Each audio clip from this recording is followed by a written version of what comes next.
আসসালামু আলাইকুম ফ্রেন্ডস, সবাই কেমন আছেন? আশা করি সবাই ভালো আছেন। আজকে দেশি মুরগির মাংসর রেসিপি নিয়ে হাজির হলাম। মাংসটাকে ভালোভাবে ধুয়ে জল ঝরিয়ে নিয়েছি। এবার একটা কড়াইয়ে তেল গরম করে তার মধ্যে কুচনো পেঁয়াজ দিয়ে দেব। পেঁয়াজগুলো হালকা লাল হয়ে আসলে, একটু নরম হয়ে আসলে তার মধ্যে মাংসর কিছু মশলা অ্যাড করে দেব। এখানে আমি দিচ্ছি লবণ, হলুদ, জিরে গুঁড়ো, ধনে গুঁড়ো, কাশ্মীরি লঙ্কার গুঁড়ো দিয়ে এটাকে ভালোভাবে কষতে থাকবো। একটু কষা হয়ে গেলেই মাংসগুলো দিয়ে দেব। দিয়ে এটাকে ভালোভাবে কষতে থাকবো।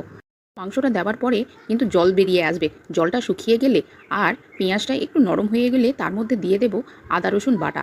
আদা রসুন বাটা দেওয়ার পর এর মধ্যে আমি দুটো চেরা কাঁচা লঙ্কা দিয়ে দিচ্ছি। ঝালটা আপনারা আপনাদের মতো দেবেন। তারপর মাংসটাকে ভালোভাবে কষতে থাকবো। এখানে আমি মাংসটাতে বিনা জল দিয়ে কষেছি। এবার কষানো হয়ে যাওয়ার পর হালকা লেগে যাচ্ছিল, তাই সামান্য জল অ্যাড করে আবারও কিছুক্ষণ কষতে থাকি। দেখুন আমার মাংসর কালারটা কিন্তু পুরোপুরি চেঞ্জ হয়ে গেছে।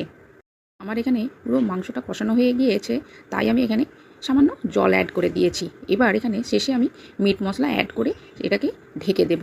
ঢাকনা খুলেই দেখি কি সুন্দর একটা সেন্ট বেরোচ্ছে। আমার এখানে দেশি মুরগির মাংস প্রায় রেডি হয়ে গেছে। আপনারাও বাড়িতে একবার ট্রাই করে দেখতে পারেন। আমার রেসিপিটা কেমন লাগলো কমেন্ট করে অবশ্যই জানাবেন।